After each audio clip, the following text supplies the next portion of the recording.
বাংলা নববর্ষ শামসুজ্জামান খান। বাংলা সনের প্রথম মাসের নাম বৈশাখ। বৈশাখ, পয়লা বৈশাখ বাঙালির নববর্ষ উৎসব। নববর্ষ সকল দেশের, সকল জাতিরই আনন্দের উৎসবের দিন। শুধু আনন্দ উচ্ছ্বাসই না, সকল মানুষের জন্য কল্যাণ কামনাও দিন। আমরাও সুখ, শান্তি, সমৃদ্ধি ও কল্যাণের প্রত্যাশা নিয়েই মহা ধুমধামের সঙ্গে আমাদের নববর্ষ উদযাপন করি। একে অন্যকে বলি শুভ নববর্ষ। বাংলা নববর্ষ এখন আমাদের প্রধান জাতীয় উৎসব। প্রতি বছরই এই উৎসব বিপুল মানুষের অংশগ্রহণের বিশাল থেকে বিশালতর হয়ে ওঠে। বাংলাদেশে যে এতটা প্রাণের আবেগে এবং গভীর ভালোবাসার উৎসব উদযাপিত হয়, তার কারণ পাকিস্তান আমলের পূর্ব বাংলার বাঙালিকে এই উৎসব পালন করতে দেওয়া হয়নি। বলা হয়েছে এটা পাকিস্তানি আদর্শে পরিপন্থী। সেই বক্তব্য ছিল বাঙালি সংস্কৃতির উপর এক চরম আঘাত। বাঙালি তার সংস্কৃতির উপর এ আঘাত সহ্য করেনি, তারা এর বিরুদ্ধে রুখে দাঁড়িয়েছে। ধর্ম, বর্ণ, গোত্র নির্বিশেষে সকল বাঙালির এই উৎসবকে জাতীয় ছুটির দিন ঘোষণা করার দাবি জানিয়েছে, কিন্তু সে দাবি অগ্রাহ্য হয়েছে। ফলে পূর্ব বাংলা বাঙালি ফুঁসে উঠেছে, সোচ্চার হয়ে উঠেছে প্রতিবাদে। এভাবেই পূর্ব বাংলায় বাঙালি জাতীয়তাবাদ এবং বাঙালি জাতিসত্তা গঠনের প্রক্রিয়ার সঙ্গে যুক্ত হয়ে যায় বাংলা নববর্ষ, তার উদযাপনের আয়োজন। ১৯৫৪ সালে পূর্ব বাংলায় সাধারণ নির্বাচনে মুসলিম লীগ সরকারকে বিপুলভাবে পরাজিত করে যুক্তফ্রন্টের সরকার গঠিত হলে মুখ্যমন্ত্রী ও বাঙালিদের জনপ্রিয় নেতা শেরে বাংলা একে ফজলুল হকের সরকার বাংলা নববর্ষে শুধু ছুটি ঘোষণা করেন এবং দেশবাসীকে নববর্ষের শুভেচ্ছা ও অভিনন্দন জানান। সেটা ছিল বাঙালির এক তাৎপর্যপূর্ণ বিজয়ের দিন। কিন্তু সেই বিজয় স্থায়ী হয়নি। যুক্তফ্রন্ট ভেঙে দিয়ে এবং সামরিক শাসন জারি করে তা সাময়িকভাবে রুখে দিয়েছে স্বৈরাচারী পাকিস্তান সরকার। তবু পূর্ব বাংলায় বাঙালির পিছু হটেনি। সরকারিভাবে আর নববর্ষ উদযাপন হয়নি পাকিস্তান আমলে, কিন্তু বেসরকারিভাবে উদযাপিত হয়েছে প্রবল আগ্রহ ও গভীরতর উৎসাহ উদ্দীপনায়। এর মধ্যে সবচেয়ে সুসংগঠিত এবং সুপরিকল্পিত উদ্যোগ গ্রহণ করে সাংস্কৃতিক প্রতিষ্ঠান ছায়ানট। ১৯৬১ ১৯৬৭ সাল থেকে রমনার পর পাকুড় মূলে ছায়ানট নববর্ষের যে উৎসব শুরু হয়, যে স্বাধীন বাংলাদেশ রাষ্ট্রীয় বাধাহীন পরিবেশ, এখন তা জনগণের বিপুল আগ্রহ উদ্দীপনায় অংশগ্রহণে দেশের সর্ববৃহৎ জাতীয় অনুষ্ঠানে পরিণত হয়েছে। রাজধানী ঢাকার নববর্ষ উৎসবের দ্বিতীয় প্রধান আকর্ষণ ঢাকা বিশ্ববিদ্যালয়ের চারুকলা অনুষদের ছাত্রছাত্রীদের বর্ণাঢ্য মঙ্গল শোভাযাত্রা। এই শোভাযাত্রায় মুখোশ, কার্টুনসহ যেসব সাংস্কৃতিক ঐতিহ্যর প্রতীকধর্মী চিত্র গ্রহণ করা হয়, তাতে আবহমান বাঙালিদের পরিচয় এবং সমকালীন সমাজ রাজনীতির সমালোচনা থাকে। এবার আমরা বাংলা সন ও নববর্ষ উদযাপনের কথা বলি। বাংলা সনের ইতিহাস এখনো স্পষ্টভাবে জানা যায়নি, তবে অধিকাংশ ঐতিহাসিক ও পণ্ডিত মনে করেন মোগল সম্রাট আকবর চান্দ্র হিজরি সনের সঙ্গে ভারতবর্ষের সৌর সনের সমন্বয় সাধন করে ১৫৫৬ সালে ৯৮২ হিজরি বাংলা সন চালু করা হয়। আধুনিক গবেষণার মধ্যে কেউ কেউ মনে করেন মহামতি আকবর সর্বভারতীয় যে ইলাহি সন প্রবর্তন করেছিলেন, তার ভিত্তিতে বাংলা আকবরের কোনো প্রতিনিধি বা মুসলমান সুলতান নবাব বাংলা সনের প্রবর্তন করেন। সেজন্য একে সন বা সাল বলে উল্লেখ করা হয়। সন কথাটি আরবি আর সাল হলো ফার্সি। এখনো সন বা সালই ব্যাপকভাবে চালু, তবে বঙ্গাব্দ বলেন কেউ কেউ। বাংলা সন চালু হওয়ার পর নববর্ষ উদযাপনের নানা আনুষ্ঠানিকতা যুক্ত হয়। নবাব এবং জমিদারদের চালু করেন পূর্ণাহ অনুষ্ঠান।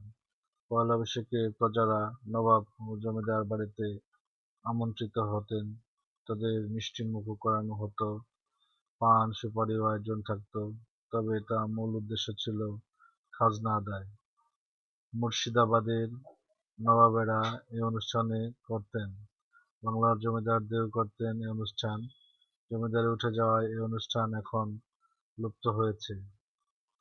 পয়লা বৈশাখে দ্বিতীয় বৃহৎ অনুষ্ঠান ছিল হালখাতা। এই অনুষ্ঠানটি করতেন ব্যবসায়ীরা।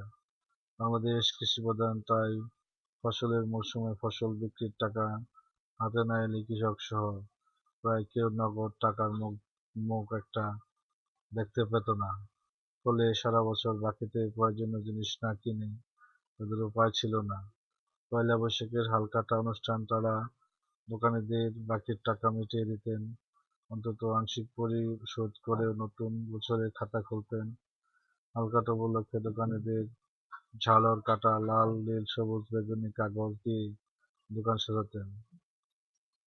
ধূপ-ধোঁয়া জ্বালানো হতো, মিষ্টিমুখ করানো হতো, গ্রাহক খরিদ্দারদের হাসি-ঠাট্টা, গল্পগুজবের মধ্যে বকেয়া আদায়, উৎসবের আনন্দ উপভোগ দুই-ই সম্পন্ন হতো। হালখাতাও এখন আর তেমন সাড়ম্বরে উদযাপিত হয় না। এখন মানুষের হাতে নগদ টাকা পয়সা আছে, বাকিতে বিকিনিকি এখন আর আগের মতো ব্যাপক আকার হয় না। বাংলা নববর্ষের আরেকটি প্রধান অনুষ্ঠান হলো বৈশাখী মেলা। দেশের বিভিন্ন স্থানে বৈশাখের প্রথম দিন বার্ষিক মেলা বসে। এসব মেলায় অনেকগুলোই বেশ পুরনো। এই মেলাগুলোর মধ্যে খুব প্রাচীন ঠাকুরগাঁ জেলার রানীশৈকলের উপজেলার নাকরমাদের মেলা এবং চট্টগ্রামের মহামুনির বুদ্ধ পূর্ণিমা মেলা। একসময় এইসব মেলা খুব ধুমধামের মধ্যে দিয়ে অনুষ্ঠিত হতো। সেই মেলা এখন বসে, তবে আগের সেই জৌলুস এখন আর নেই। আগে গ্রাম বাংলার এই বার্ষিক মেলাগুলো খুবই গুরুত্বপূর্ণ ছিল, অসাধারণ, কারণ তখনও সারা দেশে বিস্তৃত যোগাযোগ ও যাতায়াত ব্যবস্থা গড়ে ওঠেনি। ফলে মানুষের জীবনযাত্রা ছিল স্থবির। এখন যেমন দেশের এক প্রান্ত থেকে অন্য প্রান্তে যেতে একদিনের বেশি সময় লাগে না, আগে তা সম্ভব ছিল না। নৌকা, ঘোড়ার গাড়ি, গরুর মহিষের গাড়ি, মানুষ বা পণ্য পরিবহনে বহু সময় বা কয়েকদিন লেগে যেত। এখন নতুন নতুন পাকা রাস্তা ও দ্রুতগতির যানবাহন চালু হওয়ায় সেই সমস্যা আর নেই। আগে এইসব আঞ্চলিক মেলা থেকে মানুষ সারা বছরের প্রয়োজনীয় জিনিসপত্র কিনে রাখত। এছাড়া এইসব মেলা আঞ্চলিক বিশেষে মানুষের মিলন মেলায় পরিণত হতো। নানা সংবাদ আদান-প্রদান, নানা বিষয়ে মত বিনিময়ের আদর্শ স্থান ছিল এই সব মেলায়। আবার বাৎসরিক বিনোদনের জগৎও ছিল মেলা। মেলায় থাকত কবি গান, কীর্তন, যাত্রা, গম্ভীরা গান, পুতুল নাচ, নাগরদোলা সহ নানা আনন্দ আয়োজন। নববর্ষের এই তিনটি প্রধান সর্বজনীন উৎসব ছাড়াও বহু আঞ্চলিক উৎসব আছে। এদের মধ্যে চট্টগ্রামের লালদিঘি ময়দানে অনুষ্ঠিত বলি খেলা বিশেষ উল্লেখযোগ্য। 1907 সাল থেকে কক্সবাজারের বৃহত্তর চট্টগ্রামে নানা স্থানে এই খেলার প্রচলন আছে। এই বিখ্যাত কুস্তির খেলাকে বলা হতো বলি খেলা। আব্দুল জব্বার নামের এক ব্যক্তি এই খেলার প্রবর্তন করে বলে একে জব্বারের বলি খেলা বলা হয়। আমানীয় নববর্ষের একটি প্রাচীন আঞ্চলিক মাঙ্গলিক অনুষ্ঠান। এই প্রধানত কৃষকদের পারিবারিক অনুষ্ঠান। চৈত্র মাসের শেষ দিনের সন্ধ্যারাতে গৃহকর্ত্রী এক হাঁড়ি পানিতে স্বল্প পরিমাণ অপক্ব চাল ছেড়ে দিয়ে সারা রাত ভিজিয়ে দেন এবং তার মধ্যে একটি কচি আমের পাতাযুক্ত ডাল বসিয়ে রাখেন। পয়লা বৈশাখের সূর্য ওঠার আগে ঘর ঝাড়ু দিয়ে গৃহকর্ত্রী সেই হাঁড়ির পানি সারা ঘরে ছিটিয়ে দেন। পরে সেই ভেজা চাল সকলকে খেতে দিয়ে আমের ডালের কচি পাতা হাঁড়ির পানিতে ভিজিয়ে বাড়ির সকলের গায়ে ছিটিয়ে দেন।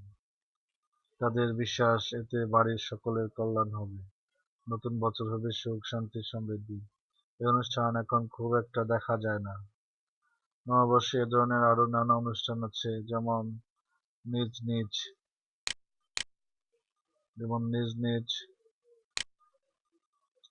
এলাকায় খোঁজ নিলে তার সন্ধান পাবে। তোমাদের সঙ্গে পরিচয় ঘটবে নানা ঐতিহ্য, সংস্কৃতি, বৈচিত্র্য। পার্বত্য চট্টগ্রাম পাহাড়ি এলাকায় নববর্ষ উৎসব হয় নানা আনন্দময় কিরণ কৌতুকের মধ্য দিয়ে। এরা বেসুর, সংজ্ঞাই ও বিজু তিনটিকে একত্রে বলে বৈশাখী নামের উৎসব। গ্রাম বাংলায় নববর্ষের নানা খেলাধুলাও আয়োজন করা হতো। মানিকগঞ্জ, মুন্সিগঞ্জ হতো গরুর দৌড়, হাডুডু খেলা, ব্রাহ্মণবাড়িয়া মোরগের লড়াই, কিশোরগঞ্জে নেত্রকোনা নড়াইলে ষাঁড়ের লড়াই হতো। আধুনিককালে নব আঙ্গিকে নববর্ষ উদযাপন সূচনা হয় কলকাতার ঠাকুর পরিবার এবং শান্তিনিকেতন রবীন্দ্রনাথের উদ্যোগে। সেই ধারা ধীরে ধীরে সারা বাংলায় ছড়িয়ে পড়ে। বাংলা নববর্ষ উৎসব 52 সন ভাষা আন্দোলনের পর নতুন গুরুত্ব ও তাৎপর্য লাভ করে। আগে সাংস্কৃতিক সংগঠন ছায়ানটে আয়োজন করার কথা বলছিল। এছাড়া বাংলা একাডেমি, বৈশাখী, কারুপণ্য মেলা এবং গোটা বিশ্ববিদ্যালয়ের রমনা এলাকায় পয়লা বৈশাখের দিনে লক্ষ লক্ষ মানুষের পদচারণার মুখর হয়ে ওঠে। নতুন পাজামা পাঞ্জাবি পরে ছেলেরা এবং নানা রঙের শাড়ি পরে নারী এই অনুষ্ঠানে বর্ণিল হয়ে তোলে। রবীন্দ্রসঙ্গীত, নজরুলের গান, লোকসঙ্গীত, বাঁশির সুরে মাতোয়ারা হয়ে ওঠে সমবেত আবাল বৃদ্ধ বনিতা।